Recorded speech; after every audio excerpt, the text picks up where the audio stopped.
Break के बाद स्वागत है आपका और चलिए अब शुरू करते हैं 5 मिनट में 25 खबरें।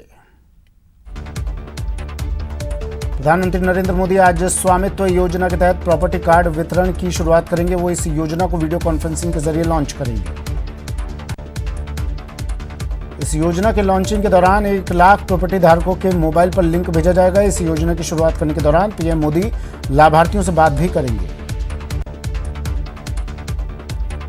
सीबीआई ने हाथरस केस की जांच शुरू कर दी है। इस मामले की सिफारिश योगी सरकार ने केंद्र को भेजी थी। बता दें कि 19 साल की दलित युवती से 14 सितंबर को 4 युवकों ने कथित रूप से गैंगरेप किया था। पीड़िता की 29 सितंबर को दिल्ली के सफदरजंग अस्पताल में इलाज के दौरान मौत हो गई थी।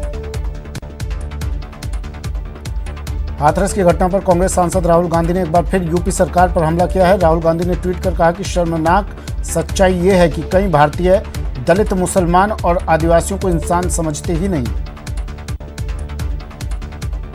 राहुल ने कहा कि मुख्यमंत्री और उनकी पुलिस कहती है कि किसी का रेप नहीं हुआ था क्योंकि उनके लिए और कई दूसरे भारतीयों के लिए वो पीड़िता कोई नहीं थी। मोहन भागवत के बयान पर असदुद्दीन ओवैसी भड़के हुए हैं। हैदराबाद से सांसद ओवैसी ने कहा कि खुशी का पैमाना क्या है, यही ना कि भागवत नाम का एक शख्स हमें बताता रहता है कि हमें बहुसंख्यकों के प्रति कितना आभारी होना चाहिए। आरएसएस प्रमुख मोहन भागवत ने कहा था कि भारतीय मुसलमान दुनिया में सबसे ज्यादा संतुष्ट हैं। उन्होंने कहा कि जब भारतीयता की बात आती है तो सभी धर्मों के लोग एक साथ खड़े होते हैं। कांग्रेस ने बिहार विधानसभा चुनाव के लिए सीएम अशोक गहलोत और सचिन पायलट को स्टार प्रचारक बनाया है। दोनों बिहार विधानसभा चुनाव में प्रचार करेंगे। कल करौली में 47 घंटे बाद वैष्णव पुजारी का अंतिम संस्कार हुआ। सरकार पीड़ित परिवार को 10 लाख का मुआवजा देगी। साथ ही सरकार ने पक्के मकान के साथ सरकारी नौकरी का भी वादा किया है।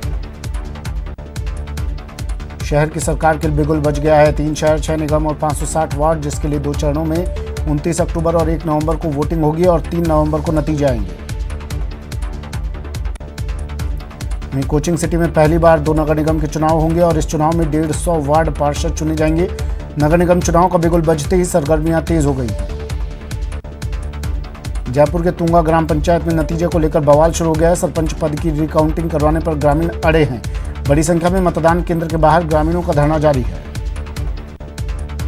सीकर के नीमका थाना में कुएं में गिरने से 2 सगे भाइयों की मौत हो गई। घटना की सूचना से मौके पर पहुंची पुलिस ने ग्रामीणों की सहायता से छोटे भाई के शव को तुरंत बाहर निकाला और बड़े भाई का शव पानी की गहराई में जाने तक देर रात तक निकाला जा सका।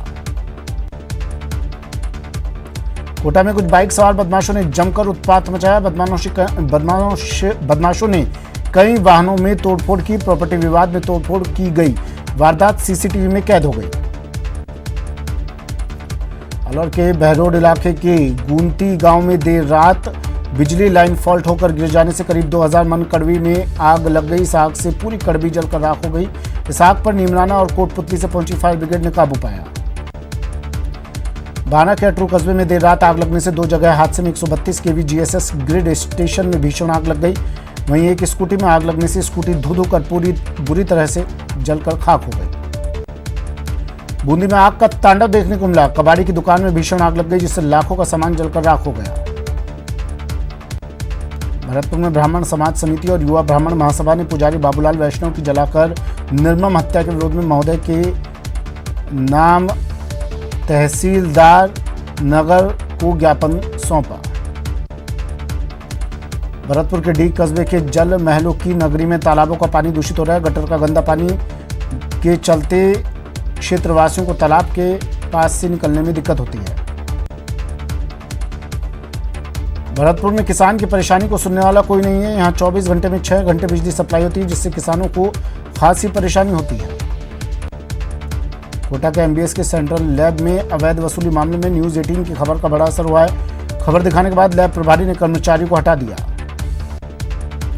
देश में कोरोना की रफ्तार जारी है। बीते 24 घंटे में 74,833 नए केस सामने आए हैं, जबकि 918 लोगों की मौत हुई है। वहीं एक्टिव केसों की संख्या लगातार घट रही है। इस समय देश में कोरोना के 8,67,496 एक्टिव केस हैं।